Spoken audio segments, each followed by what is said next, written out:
Hey, everybody. Welcome to the Fit and Healthy Athlete Podcast. I am so excited to have you with us today. We are covering the most common mistakes that athletes make around fueling, especially in endurance sports.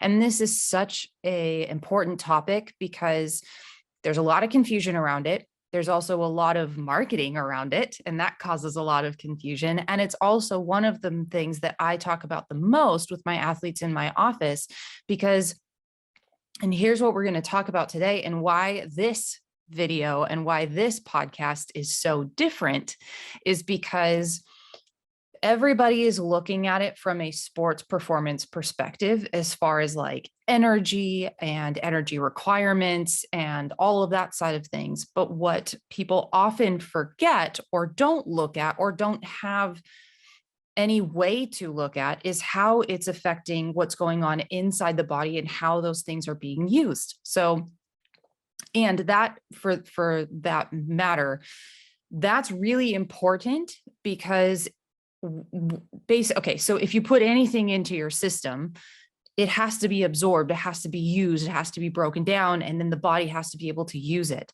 But if there are certain things that happen along the way that don't allow for the body to efficiently use what you put in, then we're going to have problems, right? We're going to have problems with energy. We're going to have problems with potentially even the absorption phase, so gut health and all of those symptoms and that type. There's a lot of different things that we're going to talk about today in this episode, but that's why this is going to be a really critical one for any type of athlete that is doing any type of fueling for their sport. So here's a problem that I think that many athletes face is, number one, getting gut symptoms on either race day or in your endurance sport or training. So gut symptoms, what do I mean by that? Have you ever experienced any type of gut pain or cramping or any type of burning, either during, after training, during or after races? Have you ever gotten that like gurgly gut, the things that just, you can just tell that whatever was sitting in your gut is not good. And all you want to do is try and get to a porta potty or a bathroom as quickly as you possibly can. And maybe you've gone through a race where you went to the bathroom, got everything out, and then you were able to continue on and everything kind of went well from there. That's one scenario where fueling may be causing some of those problems. There are a lot of other reasons why those problems happen as well, but fueling can be one reason for that. Another thing that athletes face a lot and a lot of issues around fueling is either low energy or what we call bonking. Low energy being maybe you start out the race with a lot of energy and feeling really good, but then as you start to get through the race and you get, so we can take any endurance sport. We can take a marathon or ultra marathon where for many people who are familiar with the marathon, maybe you've ran a marathon at around mile 18, mile 20, mile 22. You get to that point and everything just becomes so difficult. It's like the idea, you've maybe heard the term hitting a wall. And if you've never experienced this before, this is another thing to just really pay attention to. But if you have, then you know what I mean. It's like you get to that mile, the longest mile, and then potentially the longest miles of the race are just after that point where it just feels like you're just trying to drag lead feet with you, lead legs. It's a massive just drag to the finish line. That's what bonking can feel like. Another example of this as well is just feeling like your muscles just don't have, and your body just doesn't have what it needs in order to perform. I have a story coming up in a bit, but there is an athlete that I was working with that was just feeling like he just didn't have access to any of the power that he had, that he knew he had because he had all of it in training, and it's, something that he does a lot. But he just was not being able to access that power that he knew really should be there, but just wasn't coming up. So that's another example of that low energy or bonking that can happen when we have issues with fueling.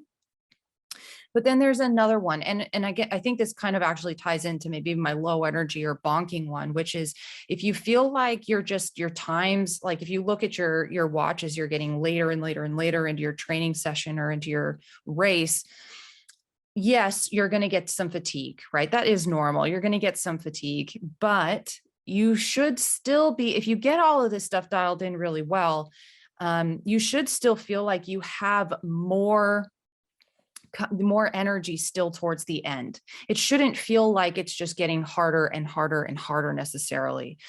And what I mean by this is like, if you've ever watched your watch and seen like the mile times just click up and up and up. So that 7-minute mile turns into an 8-minute mile, turns into a 9-minute mile, and it just gets longer and longer and longer. There's a few things that can be done ahead of race day that can help to prevent that from happening. And that happens to be around carbohydrates, but we're not talking about that today. But another thing is this part of this has to do with your fuel sources, right? It can also have to do with your hydration sources. And we're also going to save that for another day, for another podcast. And then on top of that, underlying all of that is that you may feel like you have all of your fuel sources dialed in. And one of the reasons why you might think that is that you don't get gut symptoms. You don't get GI distress. You don't have problems with your gut. So it must be fine. There are many things that happen inside the body that you may not have symptoms, but may still be going on. And the reason I say this is because we have research that are showing some of these things actually lead to more inflammation, to more leaky gut, to more problems going on inside of the body that then lead to you not being able to absorb the fuel sources, the carbs, the proteins that you're putting into your system, the calories. And that is ultimately going to drag you down and lead to declines in your performance. So that's the picture of what we're talking about today. And here's the thing, if you've ever said, you may not have said this, but if you have ever said, I'm just still struggling with this nutrition, with this fueling, with this fourth discipline in triathlon, and I just can't seem to get it right, this is what I'm talking about today. And it's likely rooted in a few things. And you may be fueling, you may be hydrating, and you may be following all these things that people are telling you to do. But those options, and honestly, I mean, I think a lot of the confusion comes from just a lot of marketing and from a lot of products. It's a really, really large industry. But they don't like all of they don't always pay attention, right, to how those sugars, those electrolytes, all of that are interacting with your body. And that's a really, really critical point, is that you can be doing all sorts of different things. But again, as I mentioned before, if it's not interacting with your body the way that you think it is, and it's actually leading to it causing potentially more difficulty with absorbing certain types of nutrients that literally help you generate energy so that you can perform, we're going to have problems.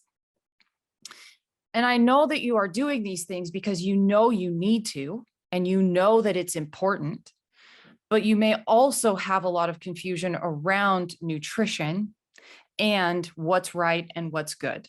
And I want to remove that confusion today. I want to make sure that when you leave this episode at the end, you're super clear on where the problem is and where it's coming from, and also what you need to do about it. Also, I mean, I guess the biggest piece too would be just to make sure that you actually know where the problem is, if there is a problem, and where you can start to go if you're not really sure if there is an issue, and if you want to dive in a little bit deeper to figure out and make sure that all of the stuff is working well, because your performance matters. I think one of the things too that's always really difficult, and we'll talk about this too a little bit later, is that we spend so much time, right, for these races. I mean, gosh, I trained for my Ironman for 2 years, not intentionally because of COVID, but I was training for that for 2 years. And I know fueling and I know hydration, and I definitely still made a few errors that day, but we train for these things, and they're a lot of money. It's a lot of time. And the big thing about it is that if you're going to spend the time training and you're going to spend the time doing this, like, we want to make sure there's so many different things that can go wrong on race day, and like guaranteed, like endurance sports is all about managing problems. I think that's maybe why it attracts so many business owners and just people who just tend to like to find solutions and make choices and figure out what they need to do and solve problems. I think that that might be why. But at the same time, we do want to make sure that, and that, like, this is the whole point of all of this, is that if you're going to be spending the time training and all of this, we don't really want to wing nutrition and hydration and fueling on race day. Let's make sure you've got it all dialed in before then, so we don't waste your time and that part of your day doesn't fall apart due to an issue with hydration and fueling. And this is one of the reasons why athletes definitely come to work with me. Like, I have one athlete in my group coaching program in particular that did really, really, really well, made it to Worlds for Ironman, the Ironman half 70.3, made it to Worlds in the first year he was doing triathlons. But part of the reason why he was looking for support is because he was doing a lot of like cross country and marathon running, but he didn't really have to dial in his fueling too much for that. And then as soon as he got to triathlon, he experienced all of the things that triathletes experience around fueling when things don't go right.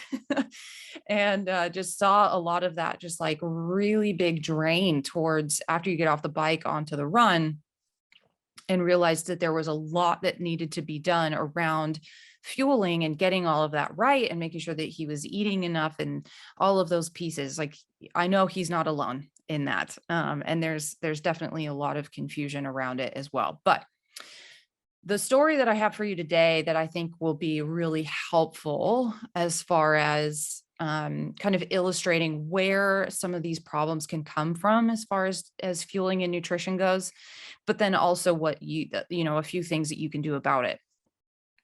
Also some misconceptions and some mistakes too. I have worked in the past with a triathlete. I've worked with many, but this story I think is a really good one. He came to me and was having some issues with bonking, and he had been fueling. He was doing plenty of stuff, but he was sort of just like kind of riding this roller coaster as far as sugar goes. And I still think there's probably more going on there, but that we didn't look into. But at least from the perspective for his side of things, he just really wasn't getting in enough sugar. He was riding this roller coaster where, he was doing, their training is on point, but he was fueling for these races and being able to do a lot. And he like really fast, tons of power, but then he would get to points throughout his race where he felt like he couldn't access any of that power. And then on the run, he just, like, there was just no point. There was no point in moving forward because there just wasn't any energy there. And so one of the things that we did was we looked at, we just made some slight tweaks, right? It's usually not about doing a ton more. It's more about just making sure that the things that you're doing make sense and are enough for what you need and aren't necessarily causing problems. One of the issues in particular is a sugar source called maltodextrin, which is a really popular one. And one of the problems that athletes face a lot of the times with maltodextrin is that they use it because it is a more complex sugar. So it's not going to be like just taking straight sucrose, straight sugar, like table sugar. Because it's more of a complex sugar, it doesn't spike your blood sugar as bad, which is one of the benefits of it for sure. But the other issue with maltodextrin is it causes GI tract inflammation. It causes inflammation of the GI tract lining. That's a really big problem. On top of that, maltodextrin also tends to bring water into the GI tract from your body which we don't want. We want for multiple reasons, right? We don't want water getting into the GI tract. Why? Because then that causes a bunch of bloating and cramping and GI distress. Usually is because there's too much water. The concentration between what's in your gut and then in the rest of your body isn't right. And the way that things are flowing is not right. The second part of that is that maltodextrin also can, because of this pull of water out of the body, we don't want that because that's going to cause even further dehydration, right? Like in any of these races, one of the things we're trying not to do is get dehydrated, or we're just trying to slow down the inevitability of that dehydration towards the end of the day or the end of the race.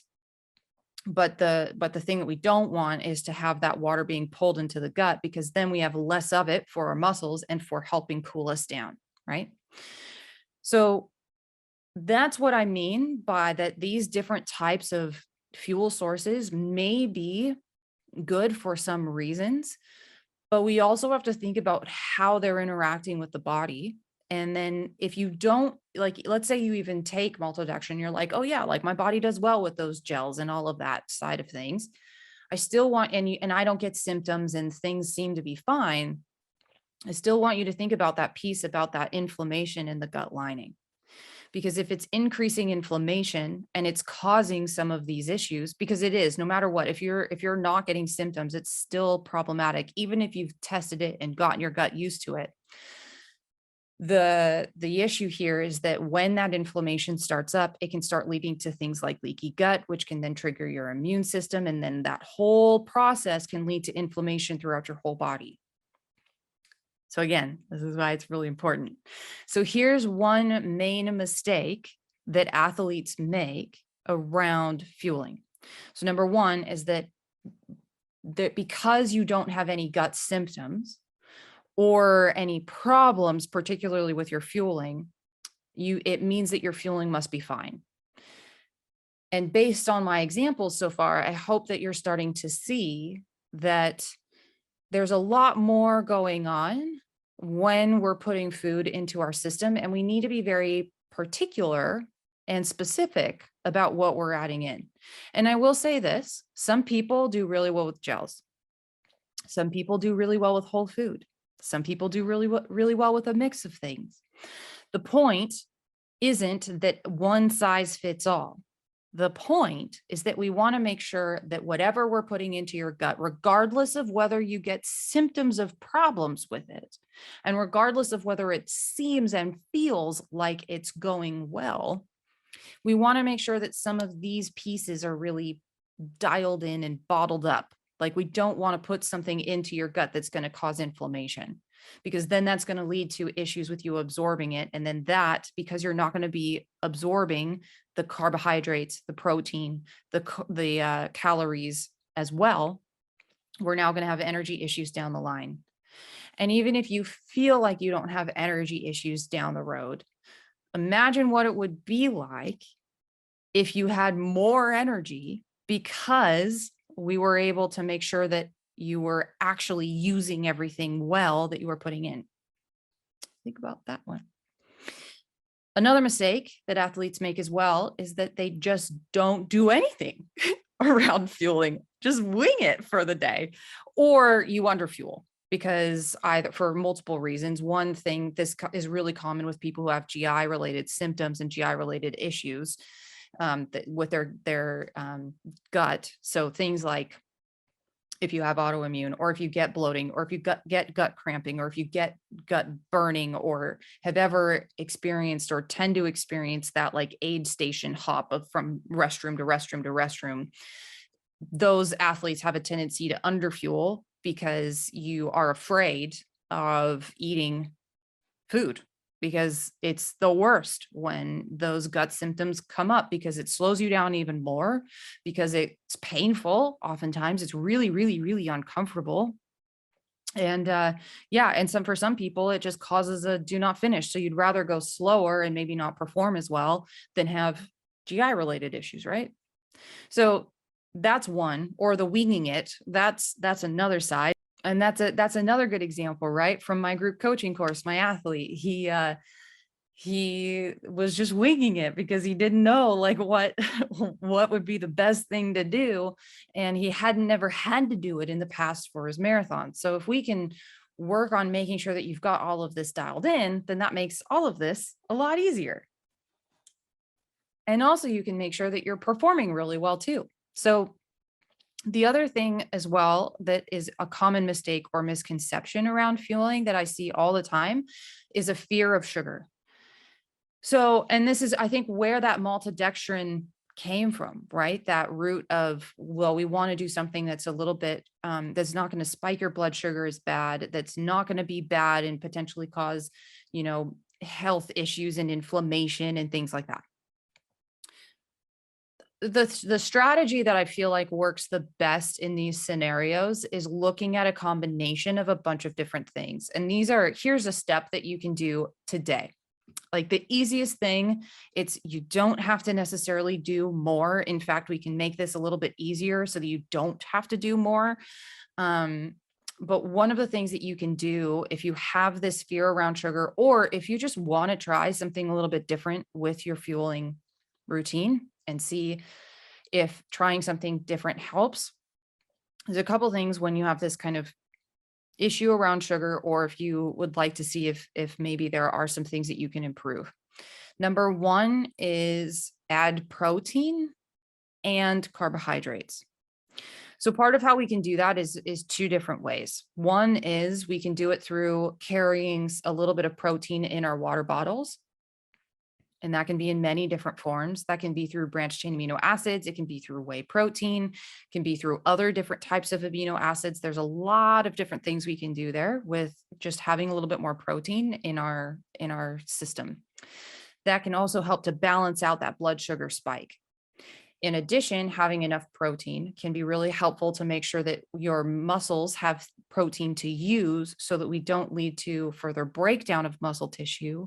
And then also, this is a really critical piece, also making sure that we keep whatever, like a very small amount of protein is in the GI tract lining, and we want to keep it there, because as soon as our bloodstream starts to run out of protein, guess what happens? The body goes to your gut and it goes to the very few sources where we store protein. And then that can start to cause problems for the GI tract as you get later down the line. And I'm not going to talk about that today. We talk about this a lot in my courses and my group coaching course. And we do this one-on-one with patients all the time, or with athletes all the time. But just having a little bit of protein around can be really helpful as the day gets longer and longer and longer. The other thing as well is that protein, as I mentioned, helps to balance out that blood sugar. So if you are using some simple sugars, it can help with balancing that out, which is a really great way to kind of avoid some of that insulin resistance and things like that. Now, another mistake I think that people make around this as well is that you don't necessarily have to be fueling, like taking in a bunch of sugar and stuff like that for workouts that are an hour long. If they're an hour plus, yeah, we do want to make sure that you're fueling, because that's going to lead to you being able to have energy at an hour plus. However, if you are just doing sessions that are about an hour long, you don't necessarily need to be taking in a ton of like carbohydrates and simple sugars. So that's one way you can spare that. And then in those cases, you just want to make sure that your pre-workout and your post-workout are dialed in. And that's pretty simple. And if you're not sure about that, that's another thing we cover in all of our stuff. But joking aside in some ways, but that being said, the other thing that we want to make sure of as well, especially if we're nervous around sugar, is we can use whole food in certain cases. So, and one of the things that my athletes like a lot is to do whole food on the bike and then transition into gels and gummies and things like that towards the run or the end of the race. Certain types of foods too, as far as like those whole foods, will have not as much of those simple sugars necessarily. So it'll still require your body to be able to break them down, and you'll still get the energy and the carbs and all of that, but you'll get a lot more along with that too. And that can be a really helpful way for balancing that whole system out. And lastly, it's really easy for the body to get energy from glucose, from straight up sugar. That's what your body needs in many ways in order to be able to keep that energy up. It's one of the reasons why if you've overfueled, people will say, well, all you really need to do is take like Coca-Cola and swish it in your mouth and spit it out, and you'll get that glucose shot of energy. It's one of the easiest ways to do it. I mean, I would still take in quite a bit more than that, but the point remains. The problem that people have is that they have a tendency to like fear some of these simple sugars, and that doesn't always lead to a super successful race, because the sugars and the glucose is something that's really, really critical for your body to be able to absorb and make energy. But remember, all of that being said, if your gut isn't being able to absorb those fuel sources well and properly, then we're going to see issues with performance. And if you don't necessarily feel like or see issues with performance, what I'm telling you is that your performance could be even better. Another thing that you just want to make sure of as well, as far as like, there's so many different fuel sources and there's so many different things we need to look into, but there's also a lot of different types of fuel sources that can cause problems for the body and for the gut. Maltodextrin is one, but fructose we need to be careful with, especially for female athletes or athletes. Yeah, for female athletes. The next thing is that whole foods can be really great, but if you have issues with GI tract symptoms, there's some things that we can do with whole foods to make sure that it doesn't end up leading to symptoms. And we can also talk about when the best time is for those whole foods. And also there's the fact of the matter of gluten and wheat. And if that is in any of your stuff, that also messes with your gut. And that's a whole other side of things, regardless of whether you're sensitive to gluten or not. Let's say that.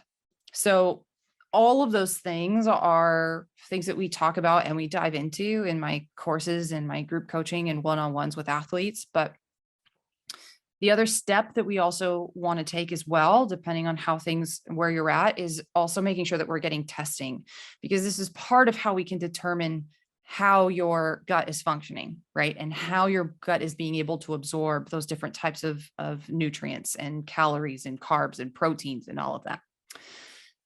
So here's the thing. If you have been in this sport for a long time, you probably know and have a strategy that you feel works really well for you. And what I'm saying is that we can potentially take that a step further and make sure that what is going on inside the gut and inside your body is working very well with the strategy that you have. The other thing that we can do too, if this is something that you're new to and you're just trying to figure out how to translate nutrition and fueling to the sport, is make sure that it's really dialed in specifically for you so that you have a specific plan. If you've had any problems around GI tract symptoms, or if you've had any problems around energy in your training and on race day, that's something you definitely want to get figured out. Because as I said, if you're going to spend the time doing this and training for these events, let's get it dialed in. Let's make sure you have this it's absolutely 100%. You know exactly what you need to do. You know that it's going to work well for you. And let's also make sure that you have some options in case race day nerves kick in and it causes problems for your gut. That's a really common one. You can have all of your stuff dialed in, but as soon as those race day nerves and excitement kicks in, can wreak havoc on your gut. It can cause pain and all sorts of stuff. So part of what we want to make sure of is that you know what to do in that case and how you can work through that scenario. Lots of different things can happen on race day. Lots of different problems can happen, as well as potentially losing your stuff on race day, like losing water bottles and dropping bags and all sorts of things. So knowing what the best thing to do is, best thing to pick up from the aid station tables, wouldn't that be helpful?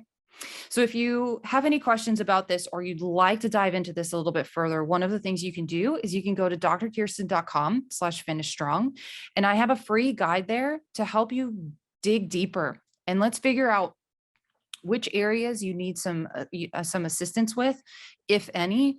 But let's also make sure that your body is functioning really well so that you can set up a foundation for a super fit and healthy body, to be a fit and healthy athlete, especially if you've been dealing with some of this fatigue and some of those GI symptoms and some of these issues with energy and performance that just have led to you struggling through some training and some races and through your season. We can absolutely dial all of that in. And the best place to start is to go to drkirsten.com/finishstrong and grab that free guide. So I hope that this was helpful for you today. And if you have any questions about the show or any questions about this episode, you can find me at drkirsten.com and at Dr. Kirsten on most of the platforms. You can send me a message there. Also, if you're enjoying this, you know, what would be amazing is if you left a review, because that and a couple of stars, whatever feels best for you, and also a review, because that helps get this podcast out to more people. So thank you for watching and for listening, and I will see you next week. Take care.